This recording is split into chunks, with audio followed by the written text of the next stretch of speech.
and ensure that actual inclusion takes place. So that is the emphasis given in this budget through the blocks.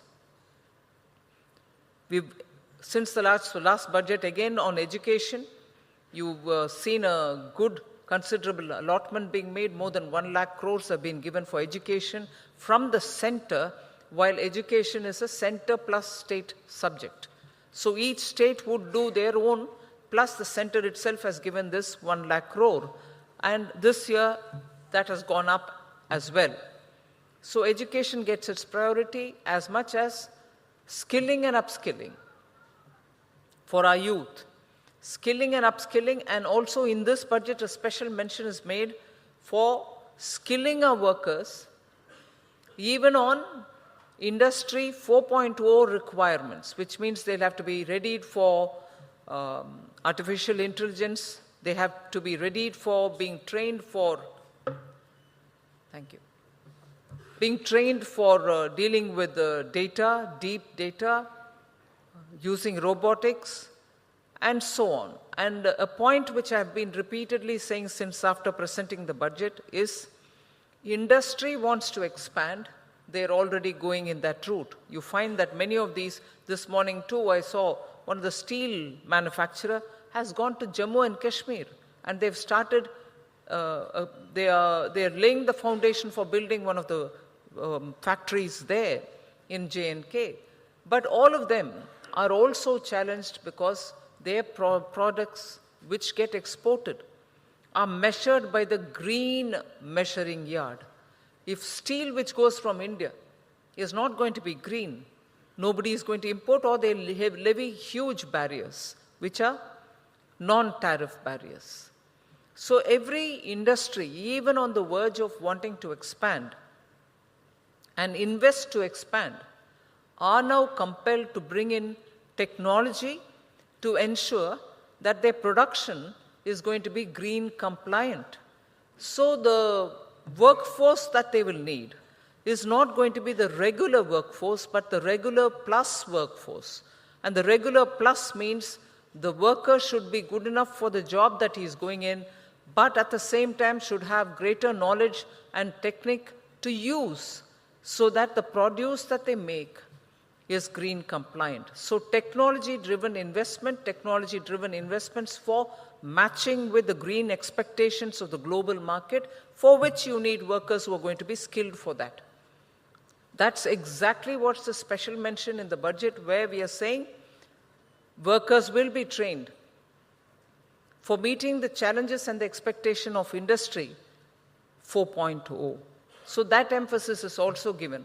So when I'm saying this is the first budget for Amritkal, and this is the budget which is going to ready India's youth power, you're giving them all the skill sets which is required, not for today's India, but also for a future India. So whether it is your training, whether it's your awareness on green, whether it's your technology savviness, which you so require for nowadays, this budget addresses it all.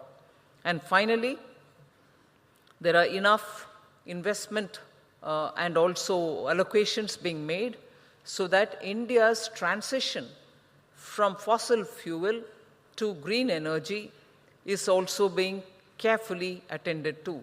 So the incentives which have been given through the PLI for solar equipment manufacturing, also the money which has been put for laying the necessary infrastructure for even getting solar power which is being generated in Ladakh to the mainland, to the valleys, the plains, not the hills. That requires heavy investment. Is the power being produced there already? It is getting produced, it's on the verge of getting complete production capacity utilized, but we are readying with all the infrastructure that is required for evacuating that power from Ladakh. So is the green hydrogen mission, which was announced last year in the last budget. This budget also has its own due share. You find that green ammonia as being a big attractive proposition for a lot of investors to come. So government is ahead in this curve, where we are bringing in investments in time for infrastructure to be laid so that when produced, these renewable sources of energy will find the pathway to reach all its users. There's some more to speak on that, but I'm sure it will come out through the interaction that all of us are going to have. Finally, of course, all this is being done with the due compliance of what we had given ourselves earlier in the fiscal prudence matter. The fiscal deficit is very much within the realm which was earlier predicted through a glide path which was given 2 years ago. We are fully compliant even in that. So you find that this budget is actually truly setting the pace for Amrit Kal in covering all the segments, at the same time making sure India's growth momentum is not lost.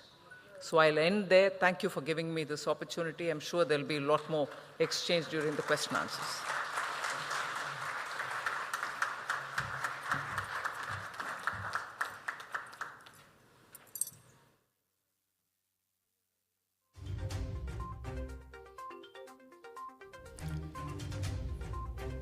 Budget परवर्ती आलोचना चक्र रे अंशग्रहण करथिले निर्मला सीतारमन एवं यह संपर्क रे मध्य आलोचना करथिले। बजेट परवर्ती एथिला आलोचना चक्र डॉक्टर निर्मला सीतारमन कर एथिला अभिभाषण। आलोचना चक्र रे अभिभाषण रखिथिले केंद्र अर्थमंत्री। चलित बजेट रे युवशक्ति दक्षता वृद्धि को मध्य गुरुत्व दिया जायछि बोली से तांका अभिभाषण रे कहिसंती।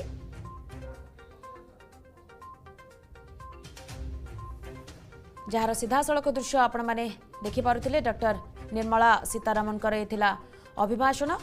बजेट परवर्ती आलोचना चक्र रे से अंशग्रहण करी एही अभिभाषण रखिथिले। तेबे आलोचना चक्र रे अभिभाषण रखिचंती केंद्र अर्थमंत्री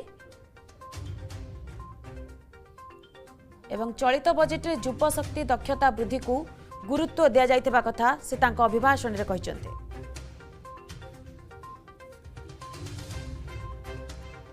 अमृत काल को नजर रखी करा जायछि बजेट। ए संपर्क में मध्य से आलोचना करिसेंती।